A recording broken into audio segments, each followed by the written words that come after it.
Here I am back, the sky's shining blue. Maybe I was wounded, but Wien hat mich wieder. Und nachdem ich mich ordentlich verfahren habe, zeigt mir die 100-Wasser-Müllverbrennungsanlage den richtigen Weg. Mein Hotel liegt in der Donauvorstadt. Und von hier soll am anderen Morgen die 3. Etappe meiner Donau-Radtour starten. Das Ziel ist Budapest, 320 Kilometer, und die Abstecher nach Győr und Tata liegen vor mir.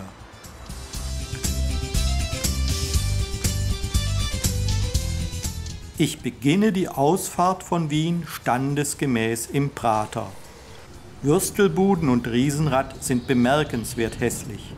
Doch die Praterallee gibt einen kleinen Vorgeschmack auf die Donauauen. Nachdem ich auf das linke Donauufer übergewechselt bin, fahre ich gleich auf dem Dammweg in den Nationalpark Donauauen hinein. Er erstreckt sich 40 Kilometer bis zur slowakischen Grenze und das Besucherzentrum ist im Schlossort untergebracht. Leider bleibt für einen Besuch zu wenig Zeit, denn ich will auf meinem Weg nach Bratislava noch einen Abstecher zu den Sehenswürdigkeiten von Carnuntum machen.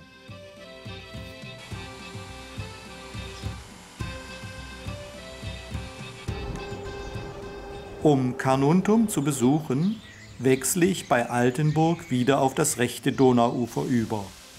Bei sengender Hitze fahre ich zunächst zum sogenannten Heidentor, einem Triumphmonument, das die Siege der Römer über die Barbaren feiert. Danach zum Amphitheater. Carnuntum war in der römischen Kaiserzeit ein großes Militärlager und die Hauptstadt der römischen Provinz Pannonien. In dem sehr weitläufigen Museum kann man umfangreiche Rekonstruktionsversuche bewundern. Dazu gehört auch der originalgetreue Nachbau eines römischen Stadtviertels. Das Haus eines Tuchhändlers, eines Patriziers und eine öffentliche Badeanstalt wurden hier detailgetreu rekonstruiert.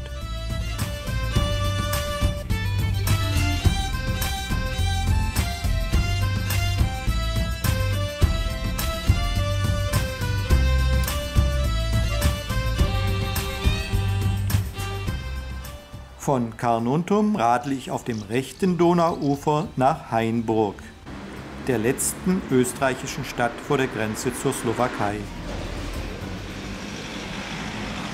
Gleich nach Hainburg geht es über die grüne Grenze hinüber in die Slowakei. Schon von Weitem leuchten einem die Neubaugebiete von Bratislava entgegen. Und bald ist auch das Wahrzeichen der Stadt, die Burg, zu erkennen.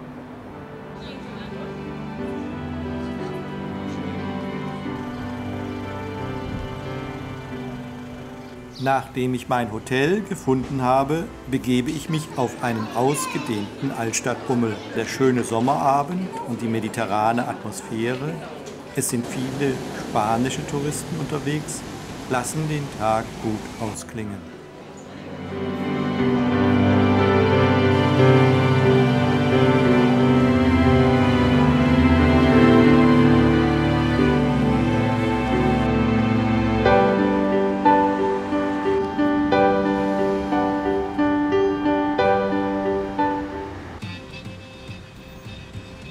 Als ich am nächsten Morgen losradle, scheint die Sonne und das Wetter ist sommerlich warm.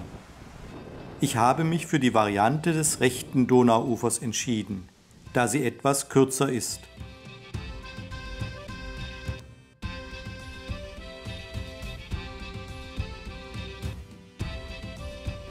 Der schön ausgebaute Radweg verläuft meistens auf Dämmen und trifft nach wenigen Kilometern auf einen Staudamm, der zum gigantomanischen Kraftwerksprojekt Gabčíkovo gehört. Am Anfang des Stausees hat man ein Kunstmuseum errichtet, wohl in der vergeblichen Hoffnung, dadurch den Betrachter dieser grauen Industrieuniformität etwas aufheitern zu können.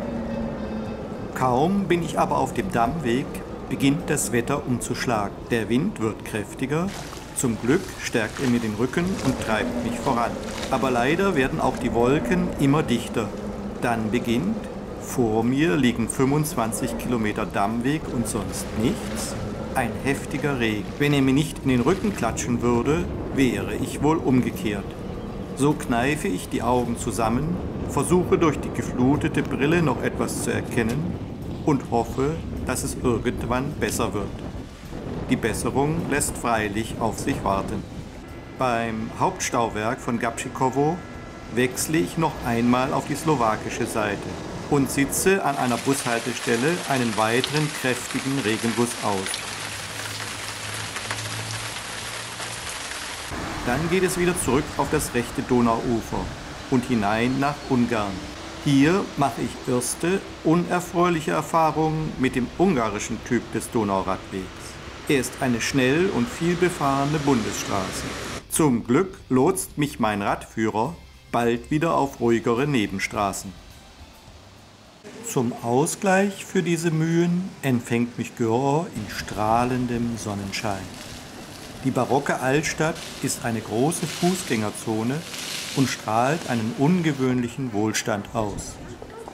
Ein freundlicher Schweizer Radler, dem ich einige Tage später begegne, führt das auf die vielen Zahnarzttouristen aus Österreich und der Schweiz zurück. Brücken und Zahnprothesen werden hier für einen Bruchteil des dort üblichen Preises angefertigt.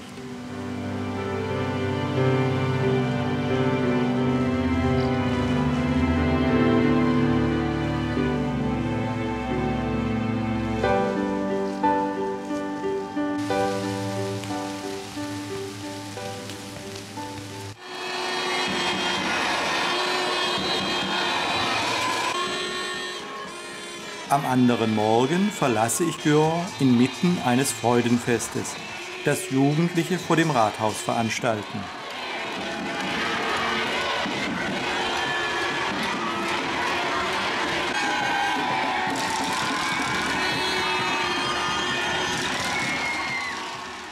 Das Wetter ist immer noch nicht ganz koscher, aber die heutige Etappe soll nur nach Komárom führen.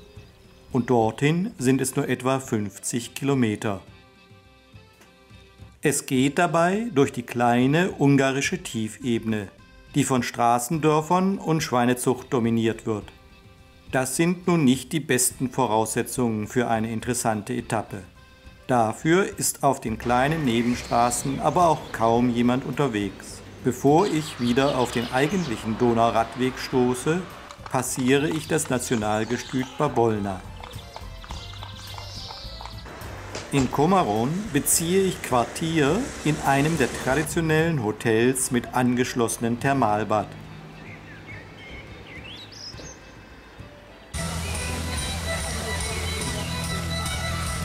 Die Stadt ist ziemlich stark industrialisiert und hat einen großen Frachtschiffhafen. Eine Brücke verbindet sie mit ihrer Schwesterstadt Komárom auf dem slowakischen Donauufer.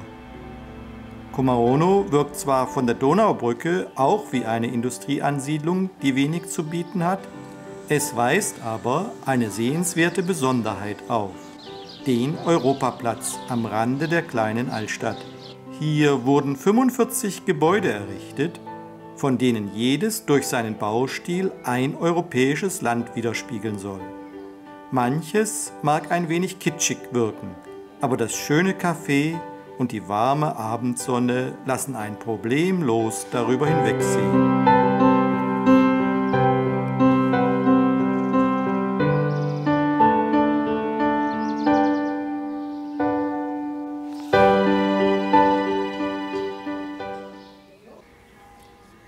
Am anderen Morgen breche ich früh auf, denn ich will den Abstecher über Tata fahren. Dieser Ort liegt an einem See in der ungarischen Toskana, etwa 15 Kilometer südlich der Donau. Die wichtigsten Gebäude stammen aus der Barockzeit, darunter ein hölzerner Uhrturm mit Glockenspiel. Eine weitere Sehenswürdigkeit ist der Kalvarienberg, der mit einem geologischen Lehrpfad verbunden ist.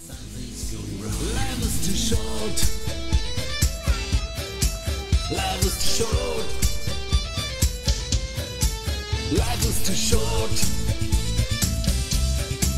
Life is too short. For teardrops and for sorrow. Open up the Von Tata fahre ich nach Nordosten an die Donau zurück. Dabei muss ich tüchtig in die Pedale treten, denn solche Steigungen bin ich eigentlich nicht mehr gewöhnt. Dafür werde ich mit einem ungewöhnlich schönen Weinlokal nebst dazugehörigen Weinbergen belohnt.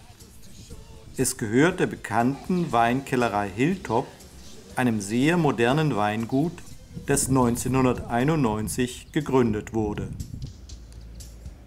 Die Straße zurück ins Donautal ist mit Schlaglöchern übersät und alles andere als radlerfreundlich. Das gilt auch für den anschließenden Radweg, der direkt neben einer verkehrsreichen Bundesstraße verläuft. Die Mühen sind aber schnell vergessen, wenn man nach Esztergom hineinradelt. Das ungarische Rom bildet mit seiner über der Stadt und der Donau thronenden Kathedrale einen imposanten Anblick. Das ist mir einen Rasttag wert.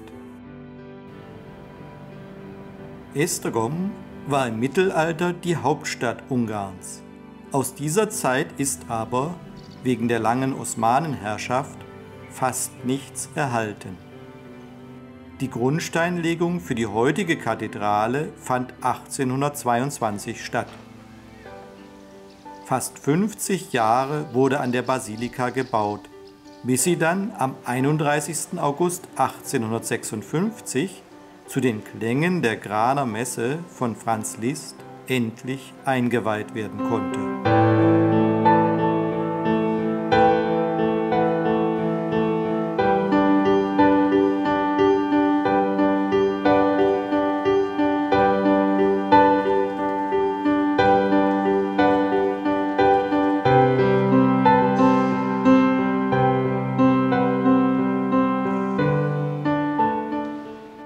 In der weitläufigen Krypta der Basilika ist Kardinal Joseph Mindszenty begraben, der ein erbitterter Feind des Kommunismus war und im Exil in Rom starb.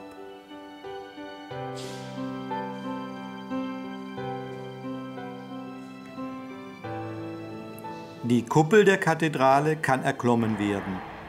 Sehr schön sichtbar sind Innen- und Außenkuppel. Der Wächter gibt eine Demonstration der hervorragenden Akustik. Hallo.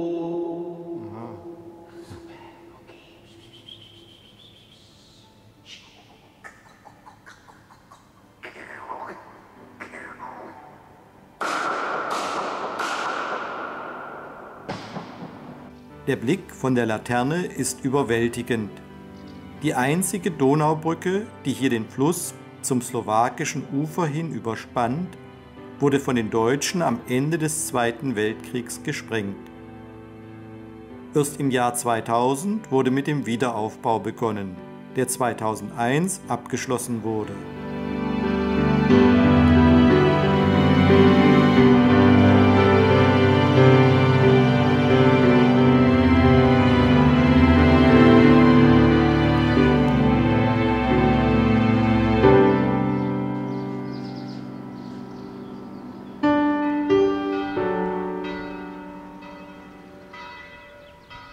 Von Esztergom radle ich nach Vyšehrad.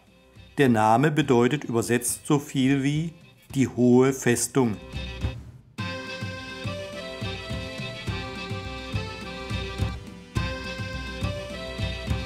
Heute ist es eine Kleinstadt, über der die Burg thront und das Donauknie überblickt. Im Spätmittelalter war Vyšehrad aber sogar kurzfristig königliche Residenz. An diese glorreiche Zeit erinnern auch die Ritterfestspiele, die gerade stattfinden.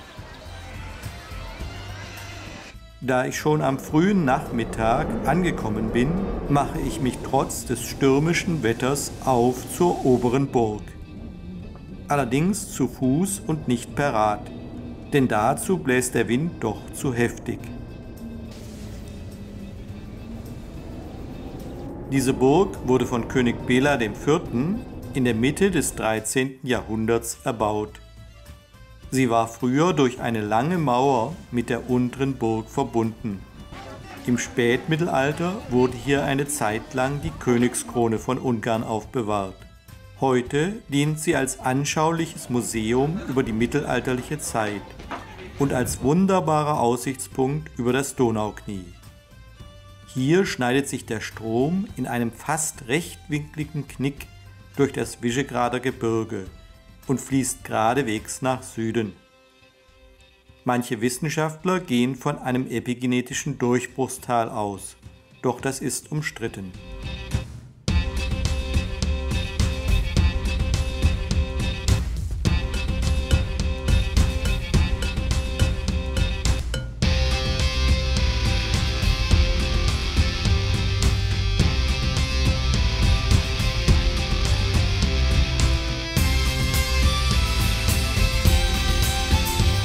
Auf dem Rückweg komme ich zunächst an der Ausgrabung eines spätrömischen Kastells vorbei. Danach passiere ich die untere Burg mit ihrem imponierenden Salomonturm.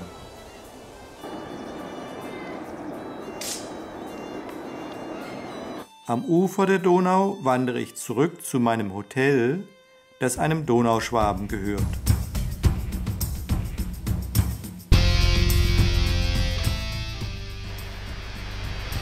Als ich am nächsten Morgen losradle, stoße ich nach wenigen Kilometern auf die Partnergemeinde von Leutenbach. Auch hier enden die kurzen Radwege meist abrupt wieder auf Landstraßen. Zum Glück hält sich der Verkehr aber in Grenzen. Mein letztes Teilstück bis Budapest umfasst auch nur knapp 40 Kilometer. So habe ich genügend Zeit, um einen ausführlichen Stadtbummel durch Szentendre zu machen. Das bekannte Barockstädtchen liegt etwa 20 Kilometer vor Budapest und zieht zu jeder Jahres- und Tageszeit viele Touristen an. Wie viele Orte weist es eine bewegte Geschichte auf und hier siedelten nicht nur Ungarn, sondern auch Serben, Donauschwaben und Slowaken. Life is too short. Life is too short. Life is too short. Die Einfahrt des Radweges nach Budapest ist etwas verwirrend und nicht gerade gut ausgeschildert. So stehe ich plötzlich zwischen Stadtautobahn und Bahngleisen und fühle mich wie in einem Flaschenhals. Doch als ich den Radweg wiedergefunden habe, zeigt sich Ungarns Hauptstadt von seiner besten Seite. Vor 6 oder 7 Jahren war ich schon einmal in den Herbstferien hier und die Stadt hatte mir gar nicht gefallen. Aber die Einfahrt entlängs des Donauufers an diesem wunderschönen Sommertag lässt die Stadt in einem ganz anderen Licht erstrahlen. Über die Donau schwingen sich die eleganten und prächtigen Brücken. Budapest ist die letzte Stadt an der Donau, die wirklich beide Ufer vereint. Und an diesen Ufern reihen sich mit dem Schloss, dem Parlamentsgebäude, dem Burgberg und der Fischerbastei sowie der Matthiaskirche und der Stephansbasilika auch die großen Sehenswürdigkeiten hintereinander. Doch mit dem Rad lassen sich auch die neuen Fußgängerzonen entdecken. Man merkt auch immer wieder, Gelder der EU sind in genügender Menge angekommen. Es wird viel gebaut und renoviert.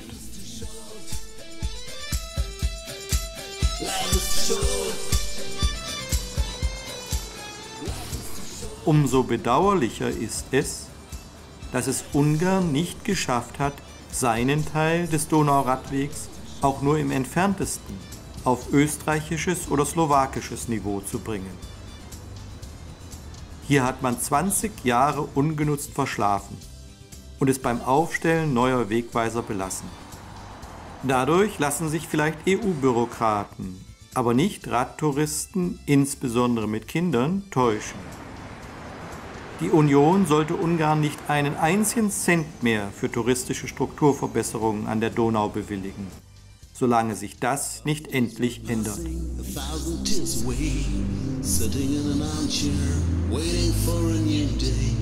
Watching our pictures while I'm frozen here, looking out the window, missing you for all these years. I don't know how to tell you what I feel.